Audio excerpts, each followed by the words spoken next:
Hello everyone, welcome back to my channel. बच्चों, हमारा chapter चल रहा है sexual reproduction in flowering plants और इसका लास्ट टॉपिक हमारा जो बचता है that is apomixis and polyembryony. So let's start with apomixis. Apomixis क्या है बच्चों? हमने जाना प्रीवियस क्लासेस में कि फर्टिलाइजेशन एक प्रोसेस होती है।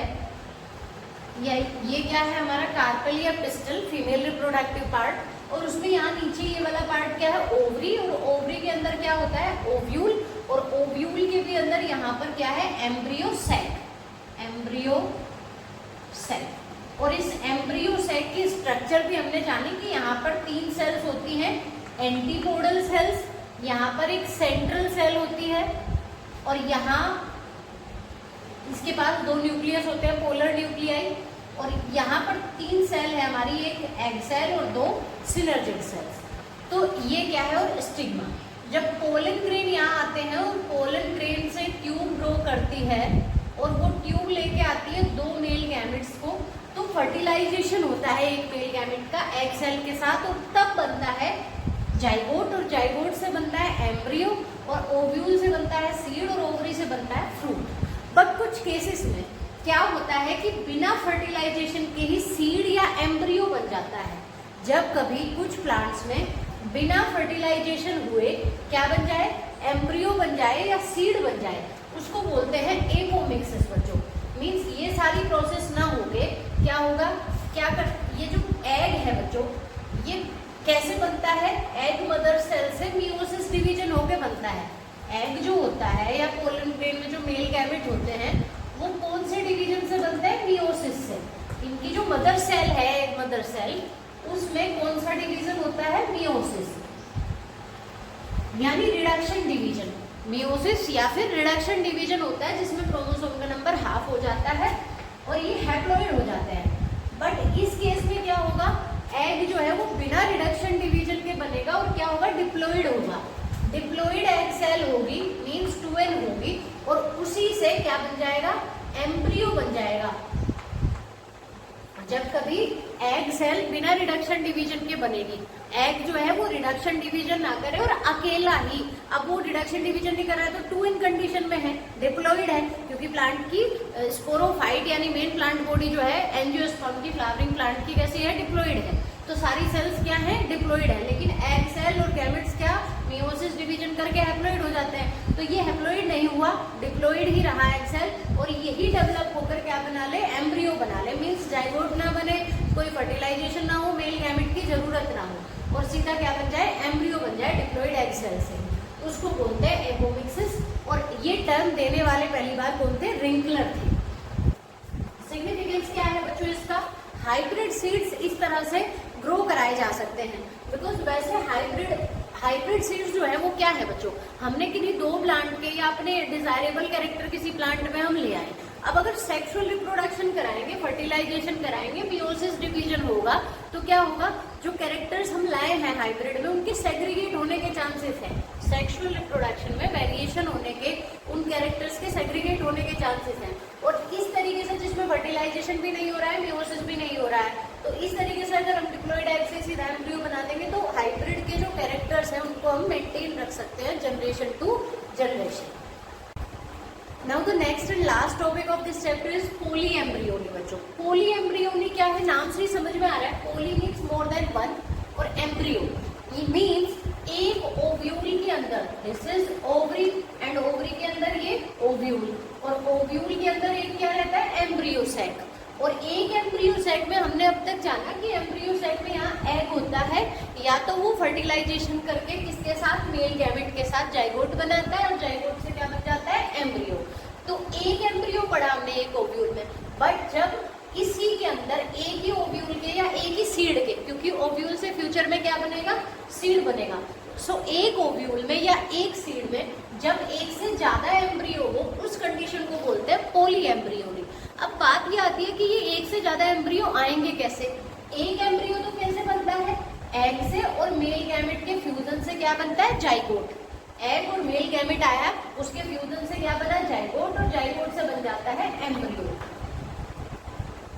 बट पॉलीएम्ब्रियोनी में क्या होगा? ये जाइगोट क्या करेगा? डिवीजन करेगा, उसको बोलेंगे क्लीवेज पॉलीएम्ब्रियोनी। यही जाइगोट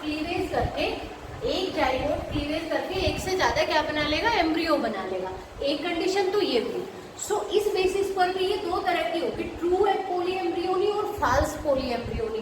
ट्रू किसको कहेंगे बच्चों, जब एक ही एम्ब्रियो सैक के अंदर या तो जाइगोट में क्लीवेज हो जाए, जाइगोट ही डिवाइड करके एक से ज्यादा एम्ब्रियो बना ले, या फिर आपने एक चीज और देखी थी, यहाँ पर 3 एंटीपोडल सेल्स थी हमारे पास और यहाँ 2 सिनर्जिड्स थी, एग सेल के एक इधर और एक इधर, ये क्या थी, सिनर्जिड्स। कभी कभी कुछ केसेस में ये सिनर्जिड्स जो है ये भी एम्ब्रियो में डेवलप हो जाती हैं, या फिर ये एंटीपोडल्स जो है ये भी एम्ब्रियो बना लेंगी, ये एंटीपोडल एम्ब्रियो बना ले या फिर ये सिनर्जिड एम्ब्रियो बना ले और एक नॉर्मल जाइगोट से बनी रहा एम्ब्रियो, तो भी एक से ज्यादा हो जाएंगे। तो इसके एग्जाम्पल आप देख सकते हो, सिनर्जिड से आर्जीमोन में और एंटीपोडल से ऑर्किड्स में। ऑर्किड्स में एंटीपोडल सेल्स जो है वो एम्ब्रियो बना लेती है। तो इस तरह की पोली एम्ब्रियोनी को क्या कहेंगे बच्चों, ट्रू पोली एम्ब्रियोनी, जिसमें एम्ब्रियो सैक के अंदर ही हो रहा है भाई जो कुछ भी हो रहा है, इस एम्ब्रियो सैक के अंदर जो सेल है बस वही अगर इन्वॉल्व हो रही है एम्ब्रियो बनाने में।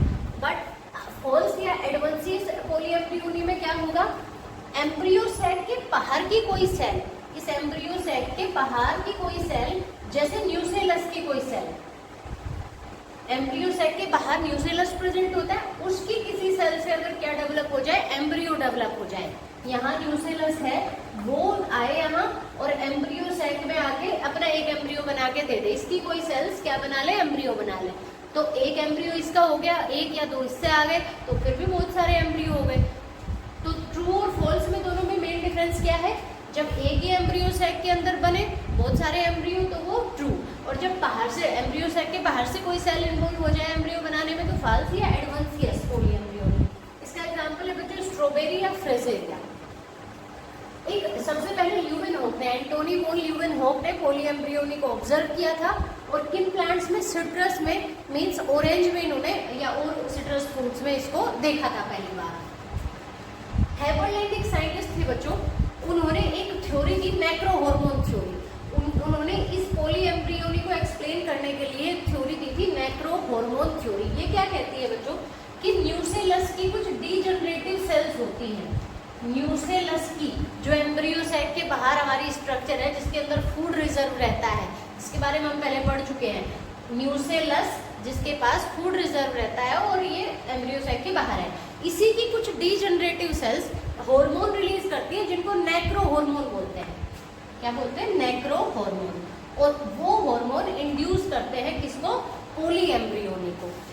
सो बच्चों दिस वाज पोली एम्ब्रियोनी। अब एक क्वेश्चन, पोली एम्ब्रियोनी से पहले हमने एपोमिक्सिस जाना, तो एपोमिक्सिस क्या है बच्चों, बिना फर्टिलाइजेशन के,